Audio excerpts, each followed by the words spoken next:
10장 31절로 33절까지의 말씀입니다.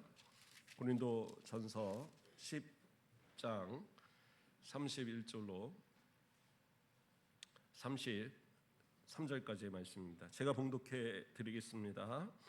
그런즉 너희가 먹든지 마시든지 무엇을 하든지 다 하나님의 영광을 위하여 하라. 유대인에게나 헬라인에게나 하나님의 교회에나 거치는 자가 되지 말고 나와 같이 모든 일에 모든 사람을 기쁘게 하여 자신의 유익을 구하지 아니하고 많은 사람의 유익을 구하여 그들로 구원을 받게 하라. 아멘. 이 시간 우리 헤세드 진창단의 찬양 읽겠습니다.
아멘.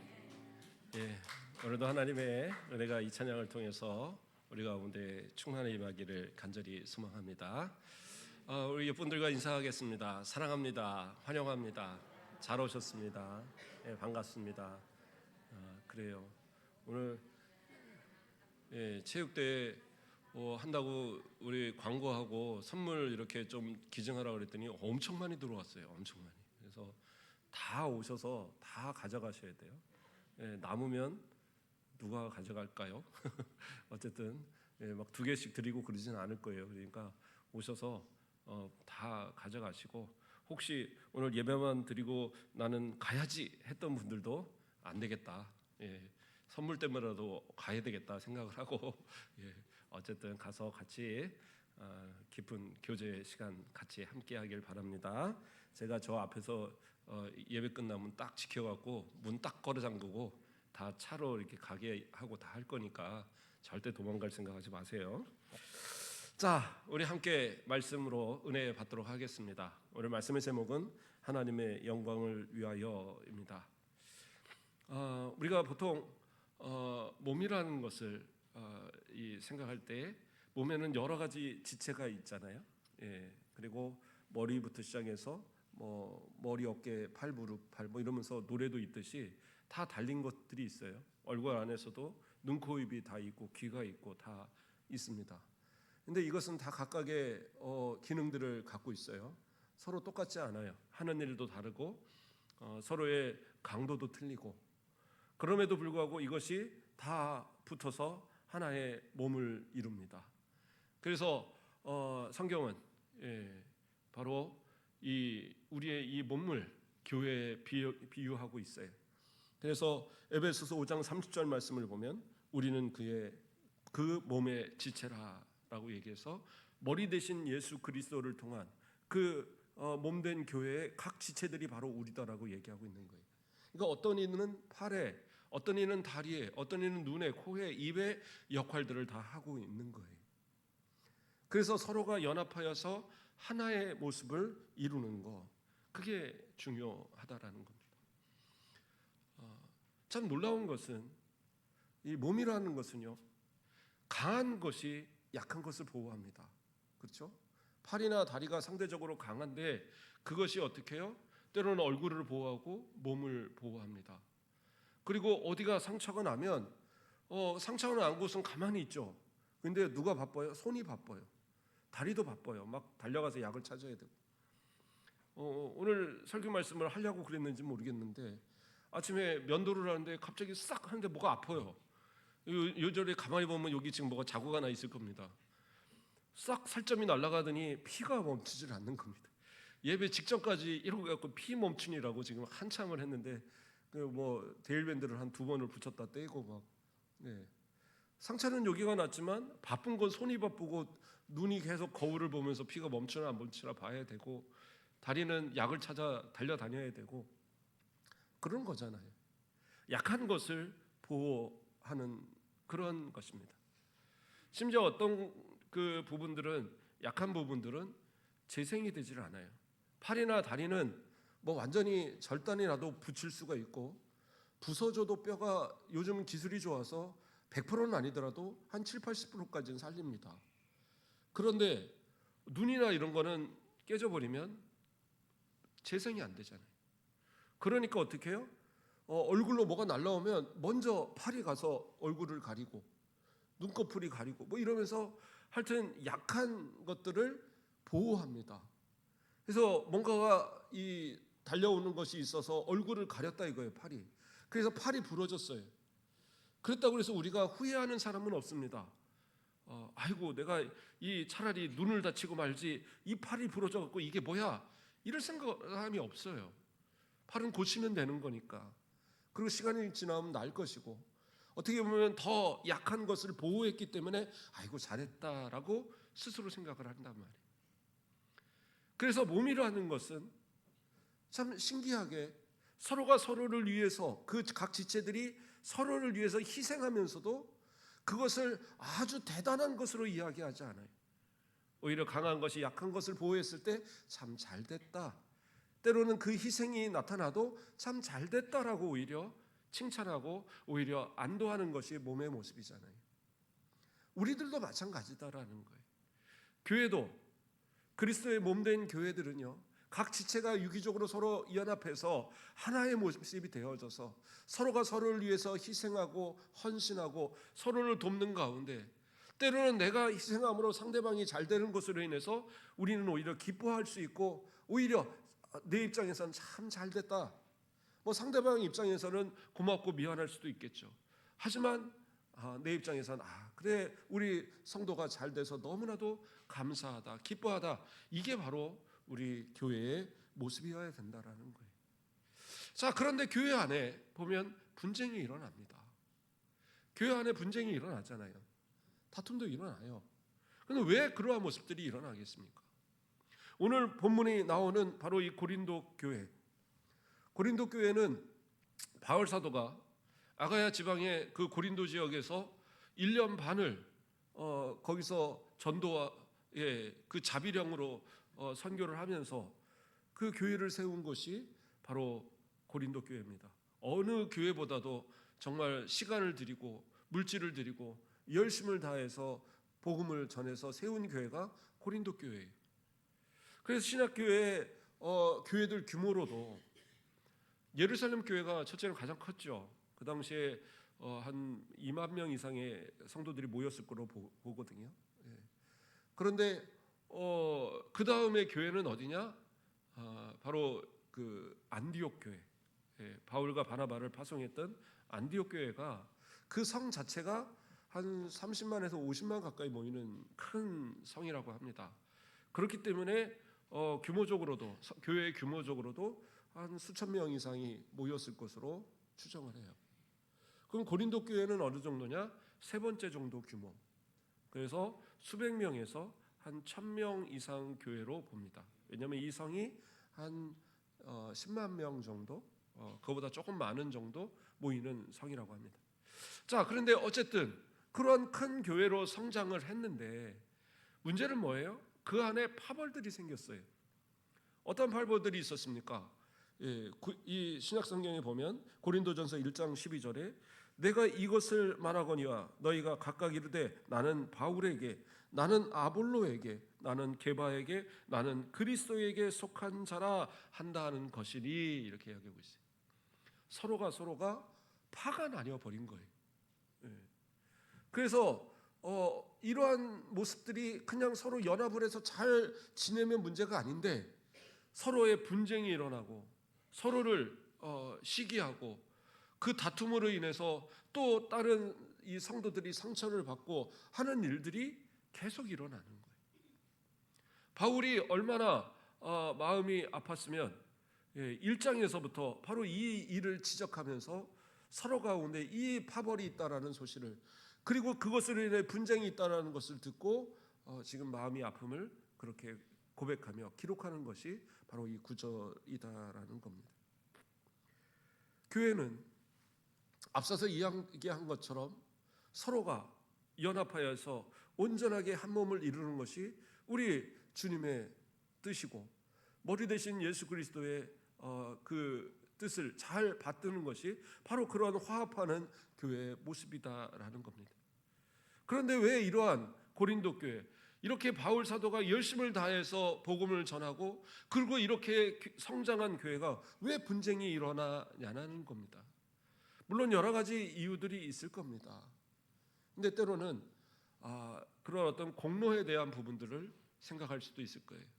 우리가 바로 이 교회를 지을 때 얼마나 수고하면서 바울 사도와 함께 이 교회를 세웠던가, 바로 우리가 그러한 사람들 아니냐, 그래서 바울파가 나오는 거 아니겠어요? 아니다. 교회의 말씀을 견고하게 세운 것은 바울 사도는 교회만 세우고 떠나갔지, 진짜 이 교회를 말씀으로 세운 것은 아볼로다. 아볼로파가 나오는 거예요. 아니다. 바울도 사도라고 하지만 예수님이 직접 세운 사람 아니지 않느냐? 그 12 제자 안에 안 들어가지 않느냐? 그런데 12 제자로서 이곳에서 우리에게 복음을 전해주는 누가 있느냐? 게바, 베드로가 있지 않느냐? 그리고 우리는 베드로파다, 게바파다. 아니, 이도도 저도 아니다. 우리는 그리스도파다. 그러면서 이렇게 파들이 나누어지는 이 상황이, 어떻게 보면 각각의 모습은 다 옳다라고 여겨줄 수 있어요. 말하는 것이 틀리지 않을 수 있어요. 그런데 문제는 뭡니까? 교회는요, 100% 옳은 사람들만이 모인 것은 아니다라는 겁니다. 교회 안에서는요, 진리의 문제가 아니면, 복음의 구원의 문제가 아니면 그 어떤 것도 100% 오르고 100% 그런 건 없어요. 교회는 상대를 인정하고 상대를 존중하는 가운데서 서로가 하나가 될 수 있는 겁니다. 저도 지금은 이제 많이 내려놓은 사람인데 좀 완벽주의다라는 것, 이런 말들을 많이 들었어요. 부교육자 때도 그렇고 저희 아내로부터도 그렇고. 그래서 저는 일을 맡으면 정말 좀 빈틈없이 하는 스타일입니다. 저희 목사님들이 모이는 시찰 교육자회에서도 제가 서기 뭐 회계 이런 거 맡으면 전 10원 하나까지도 다 맞춰서 항상 보고를 합니다. 당연하죠. 교회에서도 재정들 다 그렇게 하니까. 그렇게 하고 이것이 어디 쓰였는지 뭐 한눈에 다 보이도록 항상 정리를 딱딱해서 보고를 합니다. 근데 다음번 맡으신 분이 저한테 그러더라고요. 난 그렇게 못해. 그런데 좀 성격이 그래서 그런지 모르지만 그렇게 하다 보니까 때로는 나는 내가 의도치 않은데도 다른 사람들이 버거워하는 경우들이 있더라고요. 왜요? 나는 내 의도와 관계없이 이렇게 해야 된다라는 것을 나도 모르게 말을 할 때가 있고, 이것이 옳다라고 주장할 때가 있고, 그러면 그것을 받는 사람들로서는 부담을 느끼는 그러한 경우들이 많이 생기더라는 거죠. 그래서 좋은 성과를 나타냈어요. 결국에는 그래서 참 잘했다.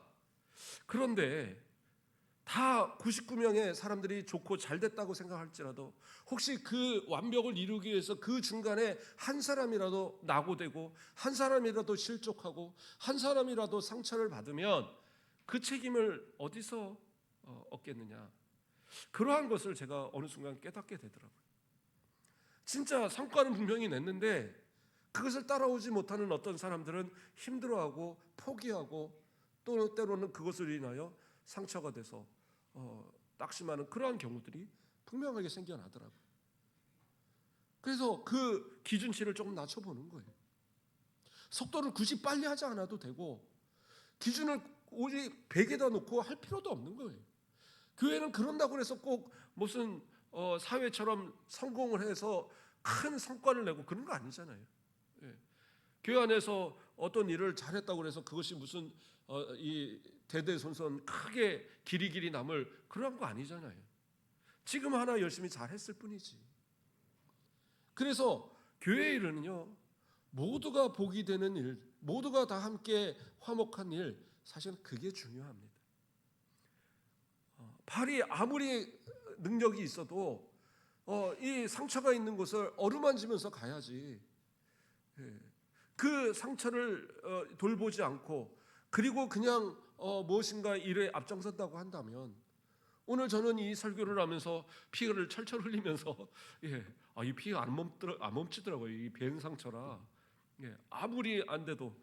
그래서 오기 전에 성경 말씀을 다시 보면서 이 설교 말씀을 보면서 해야 되는데 그냥 계속 이러고 보고 있었어요. 이러고. 그래서 결국엔 멈추게 하는. 바쁜데 너는 왜 다치냐? 그게 아니라 다친 상처를 어루만지면서 그러면서 일을 같이 더디더라도 해가는 것이 결국엔 모두가 다 기쁨을 얻고 그 결과는 50% 아니 30% 10%만 얻어도 상관은 없단 말이에요. 그러나 모두가 기쁘고 즐거운 것이, 그리고 화목해서 하나님께 영광이 되는 것이, 그게 가장 교회의 올바른 모습이다라는 겁니다. 때로는 그래요. 다른 사람들의 모습을 볼 때 아니 저렇게 잘못하고 있는데, 저렇게 못하고 있는데, 저렇게 게으르게 하고 있는데 어떻게 저 모습을 가만히 둘 수 있습니까? 모두가 다 성장하고 모두가 뭔가를 하려고 한다면 때로는 싸워서라도 끌고 가야 되고, 그게 우리의 성장의 모습 아닙니까? 세상은 그래요. 세상의 기업, 세상의 회사 뭐 이런 것은 그렇게 할 수 있습니다. 싸워야지 쟁취가 되고 싸워야지 내가 성장하고 그럴 수 있어요. 지금 우리가 최근에 본 삼성 뭐 이런 그 노동자들과 이 사측에서 서로 막 실기행위하는 거 나오잖아요. 우리 파업할 거야. 막 하고 이쪽에서는 돈 우리는 못 줘. 막 이러다가 이제 결국엔 타협을 하고 하는 모습들이 있는데 이거는 세상의 방법입니다. 교회는 그렇지 않다라는 거예요. 오히려 때로는 누군가를 비판하고 누군가를 향하여서 손가락질할 때에 나는 어떤가를 항상 우리 성도들은 먼저 살펴봐야 되는 거예요. 예수님께서는 이런 말씀을 하셨습니다. 내 눈에, 그렇죠? 어찌하여 형제 눈 속에 있는 티는 보고 내 눈 속에 있는 들보는 깨닫지 못하느냐? 뭐예요? 내 눈 안에 들보가 있으니까 다른 사람에게는 티가 있는데 나의 눈에 있는 들보가 이 반영이 돼서 저 사람의 티가 들보로 보이는 거예요. 이게 문제인 겁니다. 그렇지 않아요? 내 눈 안에 뭐가 껴갖고 지금 그렇게 보이는 건데 그걸 오해하는 거예요. 예전에 어떤 분이 그러더라고요. 같이 있는 공간에 들어오면서 여기는 왜 이렇게 불빛이 어두워? 막 그러더라고요. 아니 환한데 왜 어둡지? 보니까 선글라스를 끼고 밖에서도 그냥 들어온 거예요. 그러니까 그 선글라스를 끼고 딱 보니 이 밝은 빛이 밝게 보이냔 말이에요. 안 보이는 거죠. 그러니까 내 눈에 보이는 것이 전부라고 여겨지지 마세요.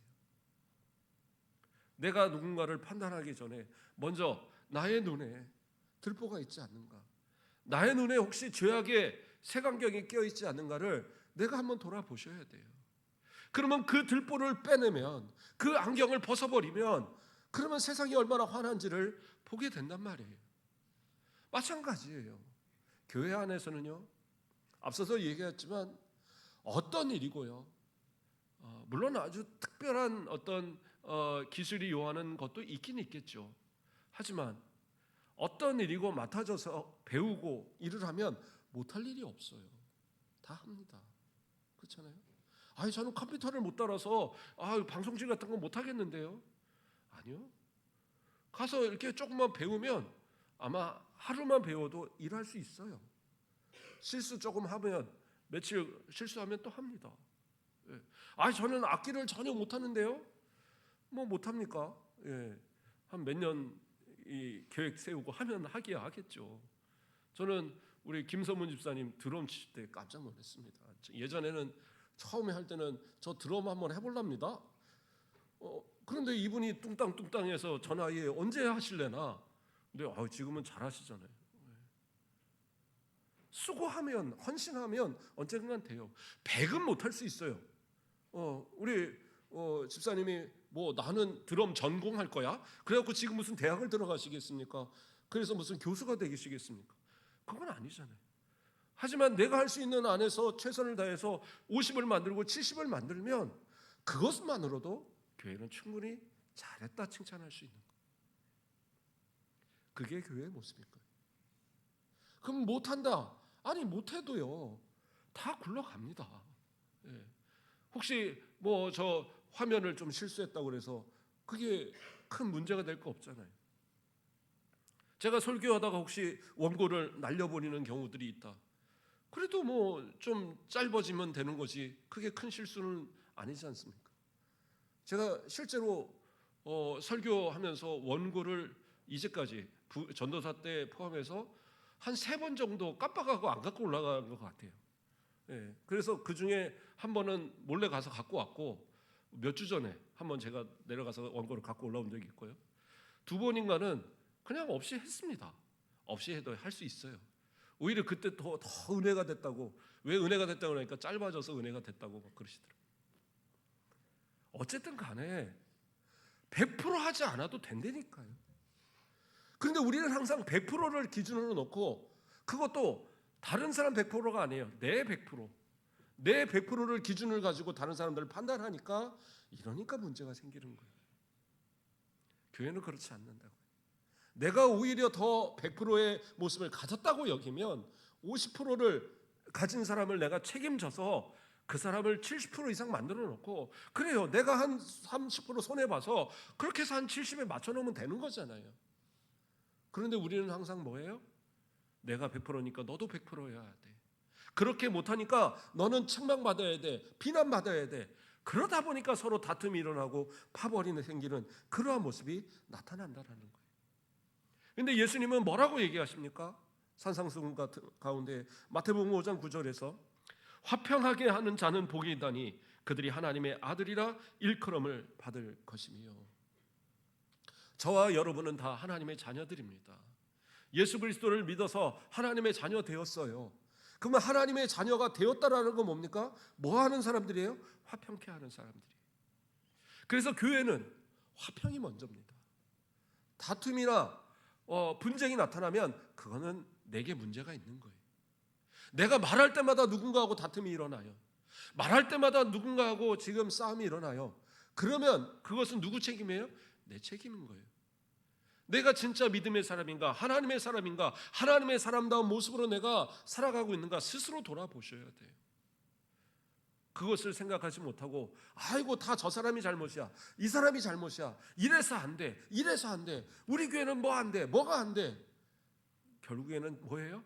내 눈의 들보를 아직 빼내지 못한, 그 눈을 가리는 색안경을 아직 벗지 못한, 아직도 하나님의 아들이라고 말하지만, 하나님의 딸들이라고 말하지만, 그러나 뭐예요? 아직도 완전하게 변화되지 못한 그러한 모습이라고 우리는 스스로를 돌아봐야 돼요. 그렇지 않는다면 여전히 우리는 어쩌면 하나님의 자녀가 아니면서도 자녀인 것처럼 착각하는 사람일 수도 있다는 거예요. 왜요? 예수님 분명하게 얘기하셨잖아요. 화평하게 하는 자가 누구예요? 하나님의 아들이라 일컬음을 받을 것이다. 그렇다고 한다면 교회는 어떠한 모습으로 살아가야, 어떠한 모습으로 그렇게 연합되어져야 바로 그런 분쟁이 없고 다툼이 없는 그런 모습을 가질 수 있느냐? 뭐겠어요? 바로 지금의 모습이죠. 첫째도 화평, 둘째도 화평, 셋째도 화평입니다. 그러면 이 화평을 이루기 위해서의 그러한 노력과 모습은 무엇이 있느냐? 오늘 본문에서 이야기하고 있어요. 31절에 뭐라고 합니까? 그런즉 너희가 먹든지 마시든지 무엇을 하든지 뭐를 위해서요? 다 하나님의 영광을 위해서 해라. 이게 문제. 하나님의 영광을 위해서 해야 됩니다. 그런데 뭐예요? 내 영광을 위해서 하는 사람이 너무 많은 거예요. 내가 장로인데, 내가 권사인데, 내가 안수집사인데, 내가 집사인데, 내가 목사인데, 왜 나를 따르지 않는 거야? 왜 나를 무시하는 거야? 왜 나를 인정하지 않는 거야? 아니에요. 우리는 하나님의 종들이고 자녀이지만 우리는 종들이에요. 그러면 어떻게 해요? 순종하고 충성하는 모습이 하나님 앞에 있어야 돼요. 그리고 하나님께서 맡기신 귀한 성도들이 있다고 한다면 그들을 어떻게 해요? 그들도 하나님의 자녀들이기 때문에 그들을 섬기는 자세를 우리는 잊어서는 안 돼요. 직분을 크게 가지면 가질수록 목사는 모든 성도들을 섬겨야 되고, 우리 장로님들도 마찬가지로 성도들을 섬겨야 되고, 권사님도 안수집사님도 그러한 모습들이 되어야 돼요. 그런데 내가 이 정도 됐으니까 이제는 나는 진짜 존경받아야 돼, 내 말을 다 따라야 돼, 나를 따르라. 그건 결코 옳은 모습이 아니다라는 거예요. 어떤 교회에서 장로님을 피택을 했어요. 근데 이 장로님이 아니죠. 피택을 받았는데 아직 안수도 받기 전인데 그때 목사님과 이 장로님들 있는 앞에서 그런 얘기를 하더라고요. 이제부터는 제가 교회와 목사님을 견제하는 사람이 되겠습니다 이러더라고요. 이제 막 안수도 안 받으신 분이 그런 얘기를 하더라고요. 그래서 왜 그런 소리를 하시냐 그랬더니 우리 교회를 뭐 똑바로 만들고 어쩌고. 그래서 교회에서 그러면 그런 교회 가시라고, 그냥 정중하게 다른 데 가시라고 보내버리셨다고 그러더라고요. 올바른 모습은 아닙니다. 견제하는 게 아니라 섬기는 자리, 누군가를 지적하는 자리가 아니라 그를 위해서 헌신하고 봉사하는 자리가 직분자들의 모습이어야 되는 거예요. 내가 이만큼 됐으니까 이제 나는 지적할 거야, 견제할 거야, 나는 이제 교회를 내가 다스릴 거야, 이런 생각을 가지면 직분자가 되면 안 돼요. 차라리 그냥 초신자로 항상 나는 대접받고 살 거야. 그러면 그렇게 사시면 돼. 그런데 교회는 그렇지 않다. 서로가 서로를 향하여서 협력하는 가운데 오직 영광은 누가 받으셔야 돼요? 하나님만이 영광 받으셔야 돼요. 하나님의 영광을 위해서만. 그래서 우린 먹어도 하나님의 영광, 마셔도 하나님의 영광, 모든 것이 다 하나님의 영광을 위해서 해야 되는 거예요. 오늘도 우리가 예배 드리는 것, 또 이후에 체육 행사를 하는 것도 다 하나님의 영광을 위해서 해야 되는 거예요. 그래서 참여하는 것 자체가 하나님의 영광을 위해서 하는 거예요. 저는 체육 그런 거 싫으니까 안 할래요. 전 사람 많은 거 싫어서 안 할래요. 같이 모이는 거 싫어서 안 할래요. 아니에요. 가서 밥 한 숟갈만 먹어줘도 그것도 하나님의 영광을 위해서 하는 겁니다. 그래서 우리는 먹어도 하나님의 영광을 위해서 하는 거고, 가서 물 한 잔만 같이 먹어줘도 하나님의 영광을 위해서 하는 거라니까요. 그래서 우리는 그렇게 함께 협력하는 겁니다. 그러면 가서 한번 먹어줄까?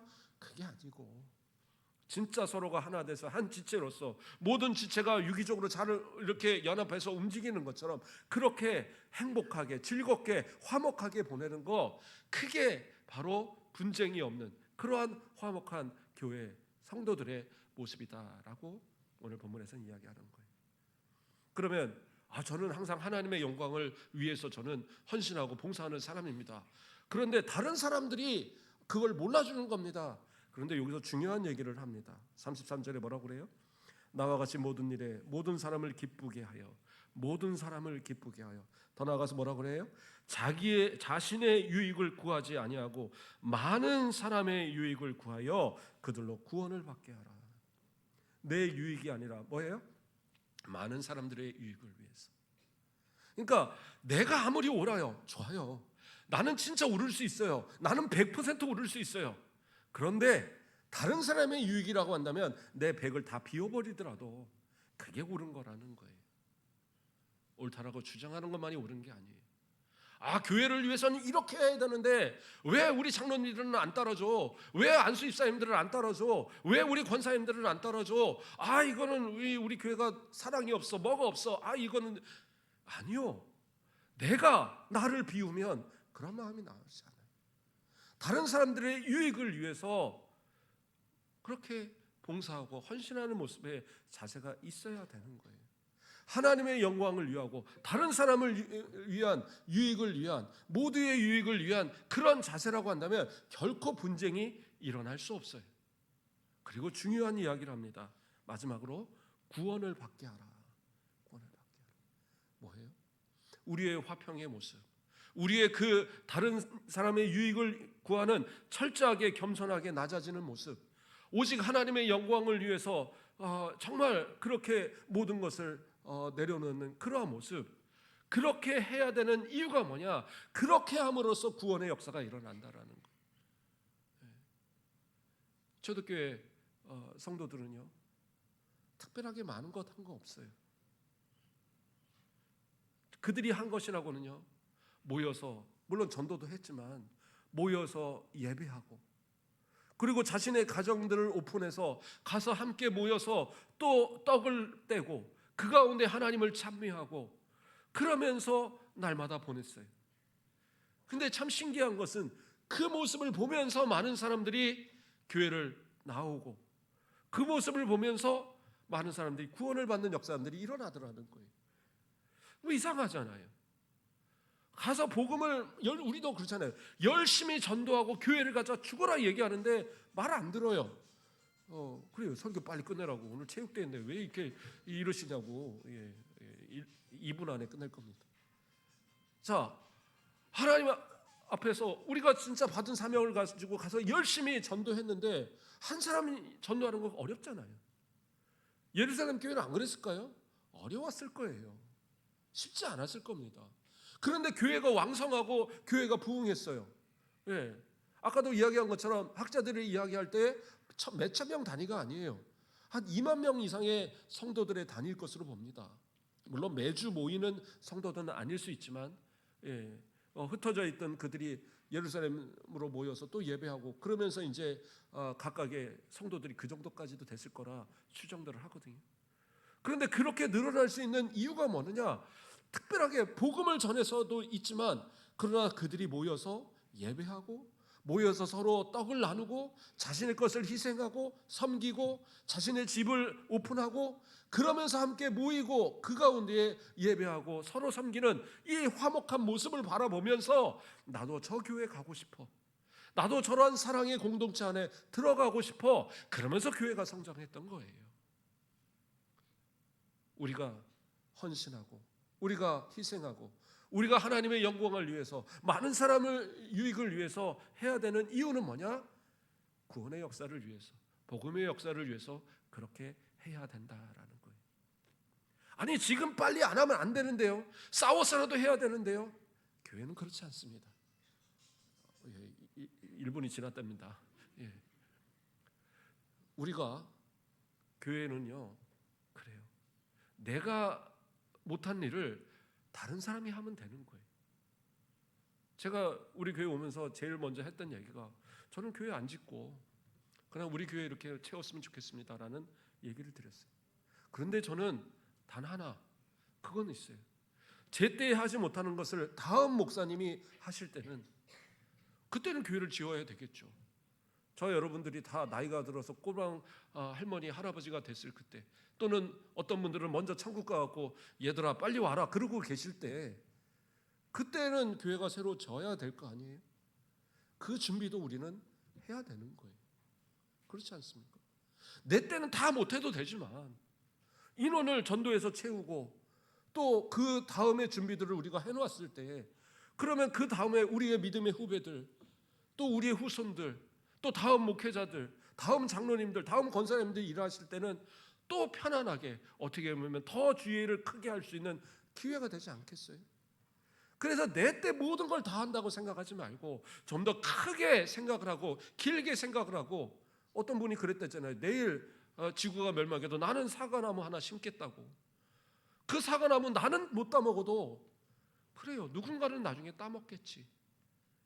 그러면서 내가 할 수 있는 안에서 지금 하면 되는 거예요. 이거는 뭐 죽을 때까지 한 일도 아닙니다. 아니 1년이면 할 수 있는 겁니다. 아니 5년 걸려서 하면 어때요? 7년 걸려서 하면 어때고 10년 걸려서 하면 어때요? 주님 오실 때까지 앞으로도 우리 교회는 계속 있을 것인데 내가 안 해도요 누군가는 합니다. 그렇다고 해서 내가 게으르자는 얘기가 아니에요. 내가 할 수 있는 한 최선을 다하고 그 다음은 그 다음 사람들에게 맡겨보는 거예요. 교회는 100%가 아니어도 됩니다. 50%도 괜찮고 10%도 괜찮아요. 그 성과가 중요한 것이 아니라 화목하는 것이 중요하고 하나님의 영광이 나타나는 것이 중요하고 많은 사람의 유익이 드러나는 것이 더 중요한 겁니다. 그러므로서 그것을 바라보는 많은 사람들이 교회가 사랑의 공동체, 화목의 공동체, 그리스도 안에서 정말 연합된 한몸된 공동체라는 것이 보여질 때에 많은 사람들은 감동을 받고 전도의 역사도 크게 일어날 줄 믿습니다. 그러한 역사가 우리 가운데 있어지기를 또 오늘 우리의 체육 행사를 하는 가운데 그러한 연합과 화목의 역사가 더 크게 일어나기를 주님의 이름으로 축원드립니다. 기도하겠습니다. 사랑의 하나님 감사를 드립니다. 오늘도 함께 모여 예배하며 하나님께 영광을 돌리며 또 서로의 유익을 위하여 함께 연합의 행사를 행하기를 소망합니다. 우리 모든 성도들이 연합하여 하나님께 영광을 돌리게 하시고 오늘도 모두가 화목한 시간 되게 하시고 오직 하나님께 영광된 가운데 많은 사람들에게 그리스도인의 화평된 모습을 하나님의 자녀로서의 모습을 드러내고 나타낼 수 있는 우리들 되게 하여 주시옵소서. 감사합니다. 예수 그리스도의 이름으로 기도드립니다. 아멘. 우리 찬송 407